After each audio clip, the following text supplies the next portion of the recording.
Hello साथियों, कैसे हैं आप सभी। स्वागत है आपका अपने चैनल एसएससी विद्यालय में। तो आज हम लोग शुरू करने जा रहे हैं वॉइस का प्रैक्टिस सेट। आपका वॉइस का थ्योरी पार्ट आपको अच्छे तरीके से कवर करा दिया गया है, उसका हर एक पॉइंट आपको अच्छे तरीके से समझा दिया गया है। तो अब बारी है साथियों प्रैक्टिस सेट को सॉल्व करने की। और आपका जो practice set Neetu Singh book में दिया गया है वो आपके एग्जाम के दृष्टिकोण से बहुत ही इंपॉर्टेंट है। इसमें बहुत सारे अच्छे अच्छे सवाल दिए गए हैं साथियों। तो ये पूरा प्रैक्टिस सेट आप सभी बहुत अच्छे तरीके से सॉल्व करेगा, ठीक है। हर एक क्वेश्चन का डाउट अच्छे तरीके से क्लियर कर लीजिएगा और इसको कोशिश करिएगा कि 2 से 3 बार इसको बढ़िया से रिपीट कर लिया जाए। क्योंकि वॉइस जो टॉपिक है साथियों आपका सिर्फ प्री में नहीं बल्कि मेंस में भी पूछा जाता है और भी बहुत सारे एग्जाम में वॉइस से बहुत सारे सवाल आते रहते हैं। तो चलिए साथियों शुरू करेंगे हम लोग वॉइस का practice set Neetu Singh book का। चलिए शुरू करते हैं। तो देखिए पहला क्वेश्चन है साथियों प्रैक्टिस सेट का क्वेश्चन नंबर 1 है कि व्हाट अम्यूज्ड यू। ठीक है, क्वेश्चन नंबर 1 क्या है साथियों? क्वेश्चन नंबर 1 है कि व्हाट अम्यूज्ड यू और आपको बताना है इसका पैसिव वॉइस क्या होगा। अब देखिए मैं कुछ बातें बता रहा हूं, ध्यान से समझिएगा कि अभी देखिए वॉइस सॉल्व करने का ये अगर आपको वॉइस का सवाल आता है, वॉइस के सवाल आपके एग्जाम में आता है तो आपको ऐसा नहीं कि इसका पूरा रूल खोल कर बैठ जाना है कि पूरा रूल याद करना शुरू कर देना। आपको सिंपली क्या करना है कि आपको कुछ सिंपल से स्टेप अपनाने हैं। जैसे जो देखिए बहुत सारे स्टेप मैं बीच में आपको बताऊंगा, अभी फॉलो भी करूंगा। देखिए सबसे पहला सबसे जो इंपॉर्टेंट स्टेप है वो आपका होता है ऑप्शन इलिमिनेट करना, ठीक है। क्योंकि इसमें 4 ऑप्शन दिए गए और यही 4 में से आपका एक ऑप्शन बिल्कुल सही है, करेक्ट है, ठीक है। तो आपको वहां तक पहुंचना होगा तो उसमें आपको करना क्या होगा कि 3 ऑप्शन वहां से आपको इलिमिनेट करना होगा, ठीक है।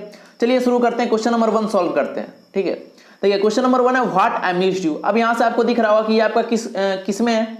ये जो वर्ब है आपका अम्यूज्ड साथियों ये आपका V2 में है, क्लियर। और अगर ये V2 में हो गया, समझिएगा, अगर ये V2 में हो गया तो इसका जो भी पैसिव बनेगा वो भी किस में होगा, वो भी पास्ट में होना चाहिए, ठीक है। अब देखिए यहां तो R लिखा हुआ है, इसका तो कहानी खत्म हो गया। यहां भी देखिए R लिखा हुआ है, इसका भी कहानी खत्म, ठीक है। यहां भी है भाई, ये भी कहानी खत्म।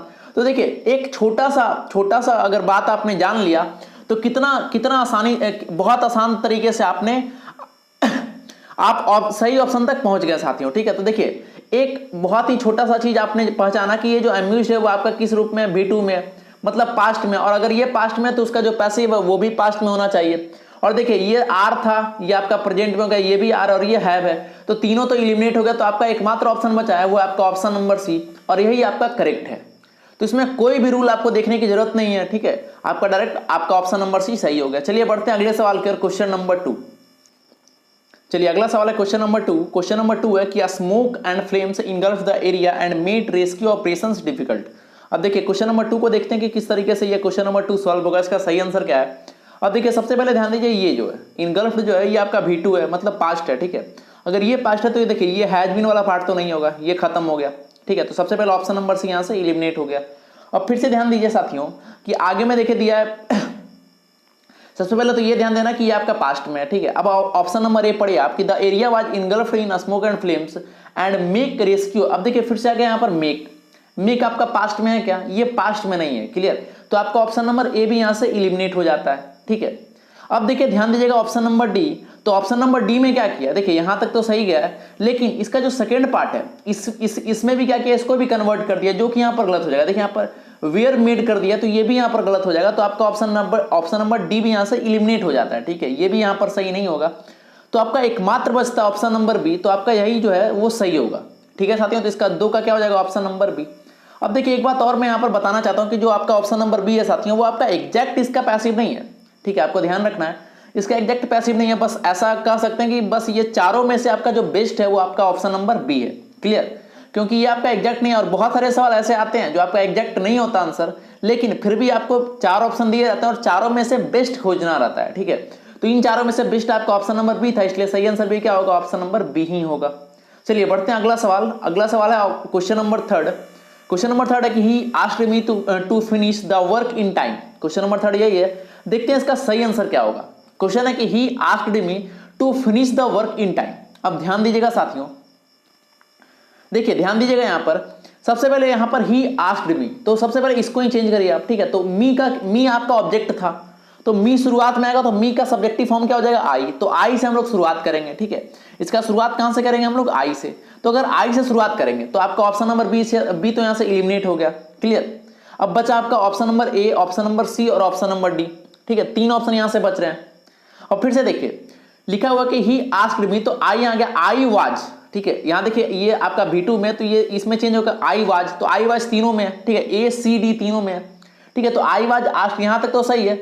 अब देखिए इसके बाद होगा क्या, इसके बाद जो इधर जो ये जो लिखा हुआ है, ठीक है, इसमें कोई चेंज हम लोग नहीं करेंगे, जैसे लिखा हुआ है वैसे ही हम लोग उतारेंगे, क्योंकि आपका जो कन्वर्जन होना था वो तो हो चुका है साथियों, ठीक है। जो हमको चेंज करना था वो तो हो चुका है, तो इधर जो लिखा हुआ है उसको एग्जैक्ट उतारेंगे। तो देखिए इसमें लिखा हुआ आई शुड, तो ये तो इधर भी कर दिया, तो ये आपका गलत हो गया।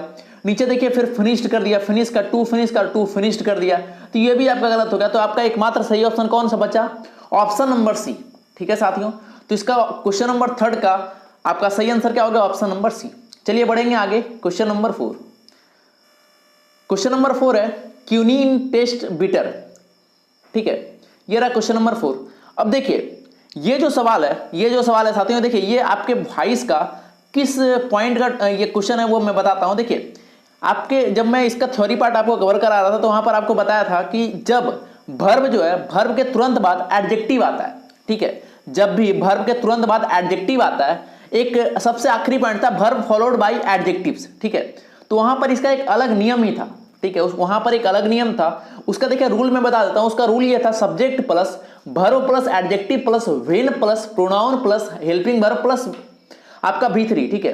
अब ध्यान दीजिए आपका, अगर देखिए सबसे पहले व्हेन था उसमें, अगर व्हेन भी आप खोजना शुरू करेंगे, एक मिनट देखिए, अगर देखिए जैसे ही लिखा ये वर्ब था आपका, ठीक है, ये आपका क्या था वर्ब, ये आपका क्या हो गया, ये आपका एडजेक्टिव हो गया। तो आपको ये तो कंफर्म है कि इसका जो भी पैसिव बनेगा उसमें व्हेन आएगा, ठीक है। तो अगर व्हेन भी आप खोजना शुरू करेंगे तो आपका एकमात्र ऑप्शन है ऑप्शन नंबर ए, जिसमें आपको व्हेन दिखाई दे रहा है, ठीक है। तो यहां से आप ऑप्शन नंबर ए को टिक कर सकते हैं, ठीक है। या फिर आप रूल लगाएंगे तो रूल से भी ऑप्शन नंबर ए ही आएगा, बाकी तीनों जो है आपका गलत हो जाएगा। तो इसका सही ऑप्शन क्या होगा, ऑप्शन नंबर ए। क्लियर। चलिए अगला सवाल है क्वेश्चन नंबर 5। क्वेश्चन नंबर 5 है कि the vintage cars hold a special place in the hearts of their honours. अब देखते हैं साथियों क्वेश्चन नंबर 5 किस तरीके से हम लोग सॉल्व करेंगे, इसका सही आंसर क्या है। तो सबसे पहले ध्यान दीजिए इसके वर्ब पर। देखिए वर्ब आपका क्या है, होल्ड है। होल्ड से हमें ये पता चल रहा है साथियों कि ये जो है वाक्य, ये सेंटेंस जो है वो आपका प्रेजेंट में है। अगर ये प्रेजेंट में है तो आपका देखिए आपका ऑप्शन नंबर बी ऐसे ही एलिमिनेट हो गया, क्योंकि यहाँ पर वाज का प्रयोग है। क्लियर। तो ये आपका एलिमिनेट हो गया। अब एक बात और आप बताइए कि बीईआईएनजी बीइंग का प्रयोग हम लोग कब करते हैं। तो बीइंग का प्रयोग कब करते हैं साथियों, तो जब आपका एक्टिव में कंटिन्यूअस हो, ठीक है, जब आपका एक्टिव में कंटिन्यूअस हो तब उसका पैसिव में हम लोग बीईआईएनजी बीइंग का प्रयोग हम लोग करते हैं, ठीक है।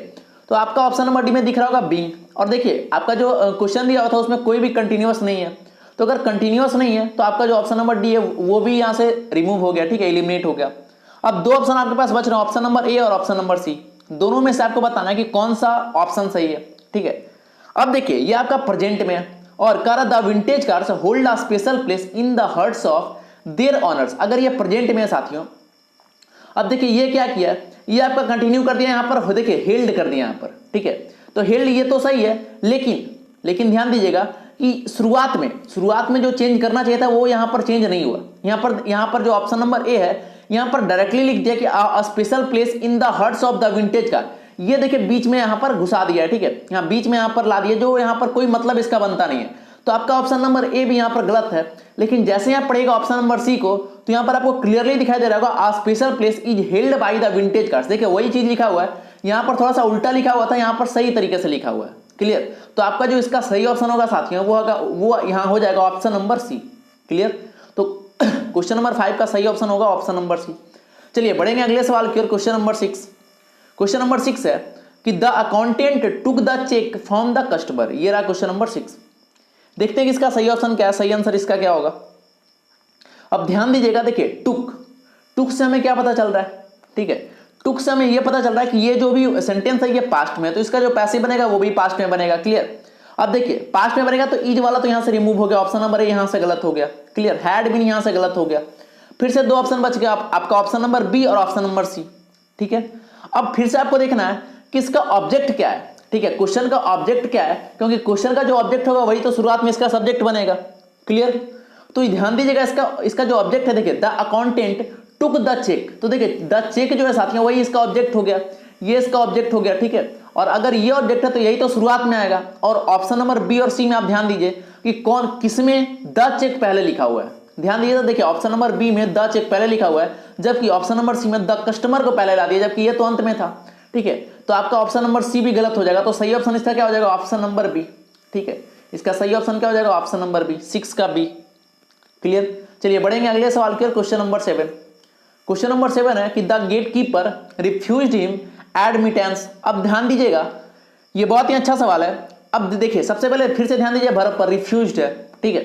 इससे आपको क्या पता चल रहा है? इससे पता ये चल रहा है कि ये जो है ये पास्ट में आपका, क्लियर, ये आपका V2 है, पास्ट में है। चलिए सॉल्व करते हैं इसको। तो पास्ट में अगर ये है तो ईज वाला दोनों खत्म हो गया, ऑप्शन नंबर बी और ऑप्शन नंबर डी यहां से रिमूव हो गया। क्लियर? ये बातें समझ में आ रही होगी। अब फिर से बचा दो ऑप्शन, ऑप्शन नंबर ए और ऑप्शन नंबर सी। अब फिर से ध्यान दीजिए इसका ऑब्जेक्ट क्या है, तो फिर से पढ़िए, the gate keeper refused him. तो आपका ऑब्जेक्ट क्या हो गया साथियों? हिम। तो हिम का क्या बनेगा? सब्जेक्ट ही बनेगा। तो ऑप्शन नंबर ए और ऑप्शन नंबर सी में कहां पर ही लिखा हुआ है शुरुआत में? तो आपको दिख रहा होगा ऑप्शन नंबर ए जो है वहां पर शुरुआत में ही लिखा हुआ है, इसलिए ऑप्शन नंबर ए ही आपका जो है बिल्कुल करेक्ट आंसर है साथियों। क्लियर? तो 7 का, क्वेश्चन नंबर 7 का सही ऑप्शन क्या हो जाएगा? ऑप्शन नंबर ए। ठीक है, चलिए बढ़ेंगे अगला सवाल। अगला सवाल है क्वेश्चन नंबर 8। क्वेश्चन नंबर 8 है Sohan was interviewing the political leaders. ये रहा क्वेश्चन नंबर 8। अब ध्यान दीजिएगा यहां वाज है, ठीक है, वाज का प्रयोग है। अब ध्यान दीजिए अगर ये वाज है तो आर और ईज वाला तो यहां कहानी खत्म हो गया, ठीक है, आर ईज वाला को रिमूव कर दीजिए। फिर से दो बचा, वेयर बचा और वाज बचा, ठीक है। अब ध्यान दीजिएगा कि अंत में आपका क्या है? पॉलिटिकल लीडर्स, ठीक है साथियों। और ऑप्शन नंबर बी में यहां यूज कर दिया द पॉलिटिकल लीडर, ठीक है, यहां लीडर का यूज कर दिया है।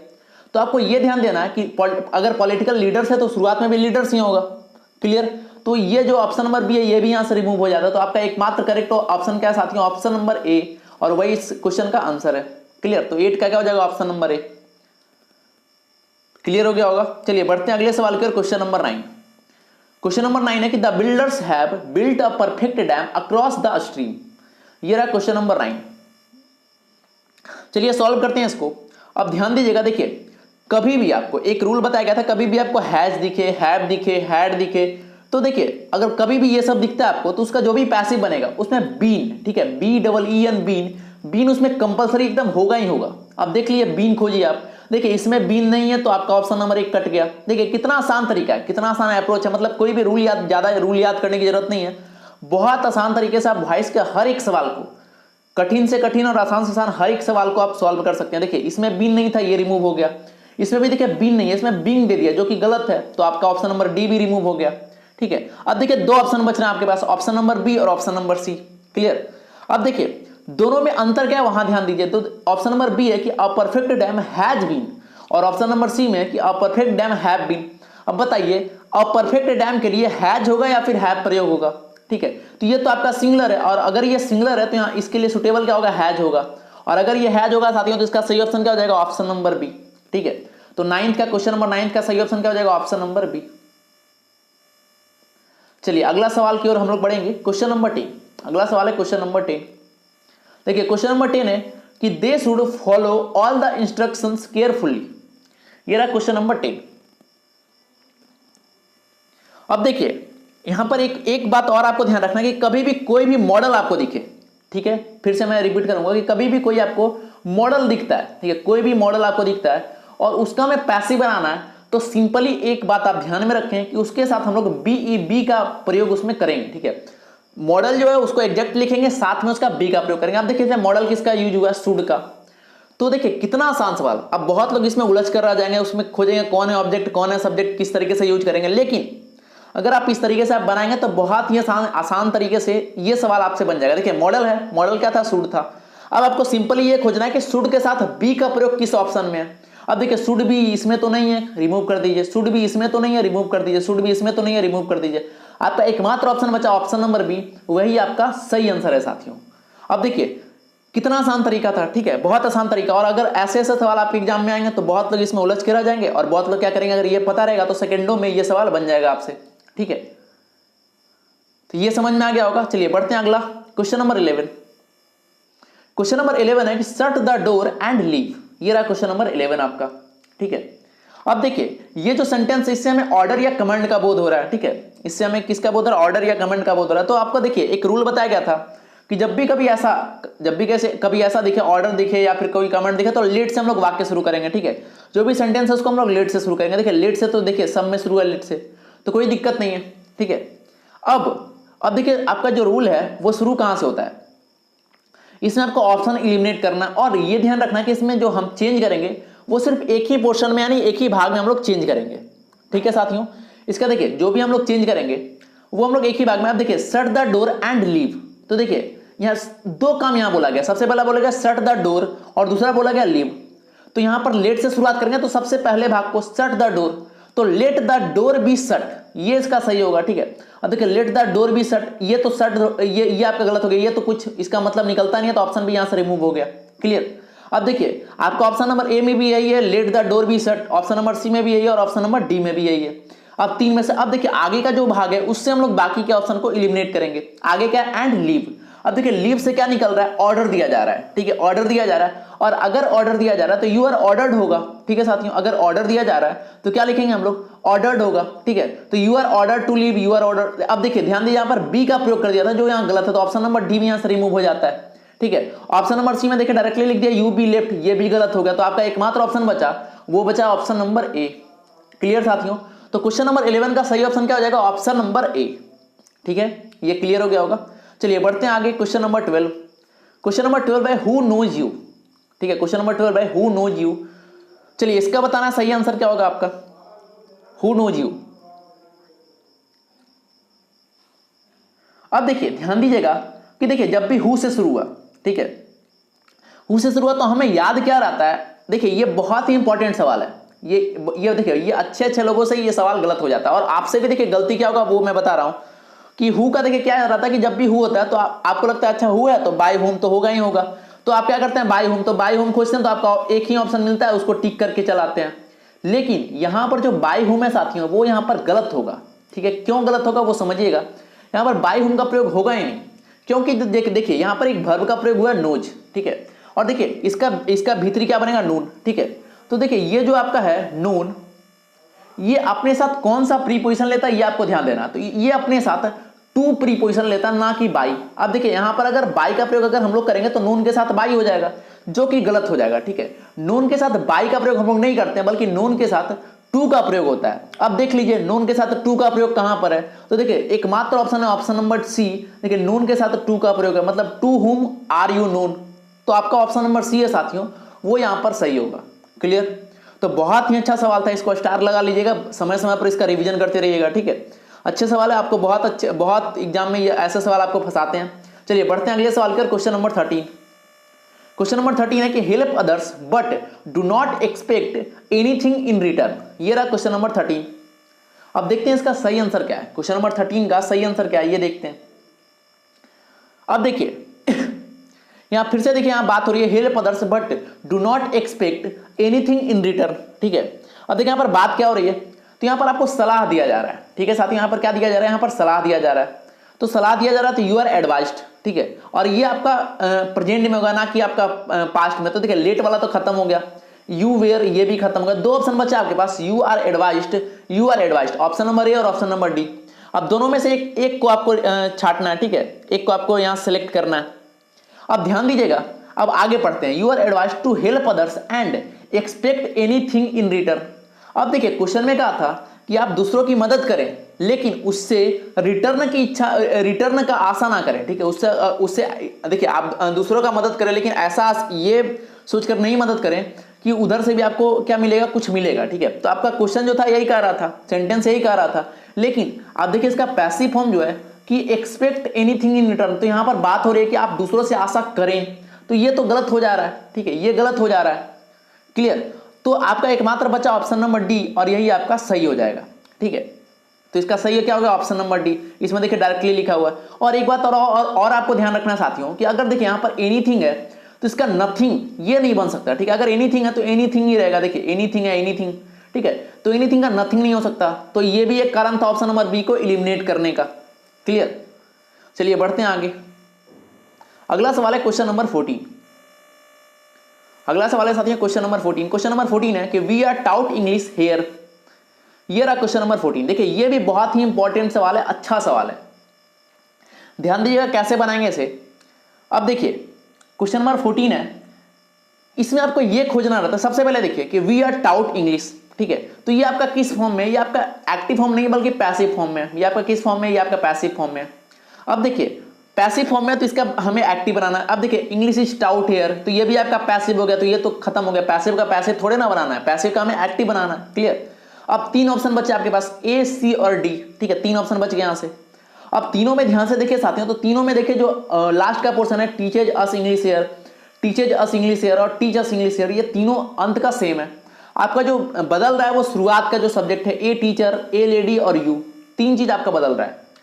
तो अगर ऐसा सवाल आपके एग्जाम में आता है, ठीक है, ध्यान दीजिएगा, अगर ऐसा सवाल आपके एग्जाम में आता है तो आपको एप्रोप्रिएट खोजना है। ठीक है, आपको ये देखना है कि देखिए आपको देखिए कोई भी आपको पढ़ाता है, इंग्लिश पढ़ा रहा है, तो आपको कौन पढ़ाएगा। ठीक है, तो आपका जो यूनिवर्सल है, ठीक है, कौन पढ़ाते हैं हमें, तो सबका आंसर होता है कि शिक्षक पढ़ाते हैं, टीचर पढ़ाते हैं। तो यहाँ पर लेडी और यू ये दोनों यहाँ पर गलत हो जाएगा। ठीक है, तो इस तरीके से हम सवाल को करेंगे। तो यहाँ पर जो टीचर लिखा हुआ था, a teacher, teaches us English here, तो आपका ऑप्शन नंबर ए था साथियों, ये यहाँ पर सही हो जाएगा। क्लियर। तो आपका ऑप्शन नंबर यहाँ से हम लोग टिक कर लेंगे, ऑप्शन नंबर ए यहाँ का इसका सही आंसर हो गया। क्लियर। तो ऐसे सवाल को हम लोग इसी तरीके से बनाते हैं। चलिए अगला सवाल है क्वेश्चन नंबर 15। क्वेश्चन नंबर 15 है कि द न्यूज सरप्राइज्ड अस। ये रहा क्वेश्चन नंबर 15। अब देखिए अंत में क्या है, अस, तो अस का बनेगा वी। अब देखिए वी चारों ऑप्शन में दिख गया आपको, वी के साथ वेयर चारों ऑप्शन में दिख गए। उसके बाद सरप्राइज्ड भी चारों ऑप्शन में। अब यहां पर चेंज हो गया। ठीक है, यहां ध्यान दीजिए, यहां पर चेंज हो गया साथियों, मतलब सरप्राइज्ड के साथ कौन सा प्रीपोजिशन लगेगा। ठीक है, सरप्राइज्ड के साथ कौन सा प्रीपोजिशन लगेगा, यहीं पर बात हो गया। ठीक है, अब देखिए सरप्राइज्ड के बारे में आपको बताया गया था। ठीक है, जब इसका थ्योरी पार्ट में आपको कवर करा रहा था तो आपको सरप्राइज के बारे में बताया था कि उसके साथ कौन कौन सा प्रीपोजिशन लगता है और सबका मतलब क्या होता है। ठीक है, अब देखिए न्यूज आपको सरप्राइज कर रहा है, इसका मतलब तो ये हुआ। और सरप्राइज्ड बाय का प्रयोग कब करेंगे, जब कुछ ऐसा घटित हो साथियों जो हमें अपेक्षित ना हो। ठीक है, अपेक्षा ना करें, जैसे न्यूज क्या कर दिया, सरप्राइज कर दिया, हमें अपेक्षा नहीं था, ठीक है, सरप्राइज कर दिया। तो ऐसे केस में हम लोग एकमात्र ऑप्शन है आपका ऑप्शन नंबर बी, क्योंकि ऐसे केस में हम लोग सरप्राइज्ड बाय का प्रयोग करते हैं। किसका प्रयोग करेंगे, सरप्राइज्ड बाय का प्रयोग करेंगे। तो आपको यह भी पता होना चाहिए प्रीपोजिशनल यूज। ठीक है, इससे भी बहुत सारे सवाल बनते हैं। तो आपका ऑप्शन नंबर बी इसका सही आंसर हो जाएगा। क्लियर साथियों। तो क्वेश्चन नंबर 15 का आंसर क्या होगा, ऑप्शन नंबर बी। ठीक है, तो आज का जो क्लास है, आज की क्लास को हम लोग यहीं पर समाप्त करते हैं। फिर अगले वीडियो में मिलेंगे तो क्वेश्चन नंबर 16 से कंटिन्यू करेंगे साथियों। ठीक है, अगले वीडियो में क्वेश्चन नंबर 16 से कंटिन्यू करेंगे हम लोग। चलिए फिर मिलते हैं अगले वीडियो में साथियों, फिर वहां से क्वेश्चन नंबर 16 से हम लोग कंटिन्यू करेंगे। तब तक के लिए बहुत बहुत धन्यवाद, थैंक यू, जय हिंद।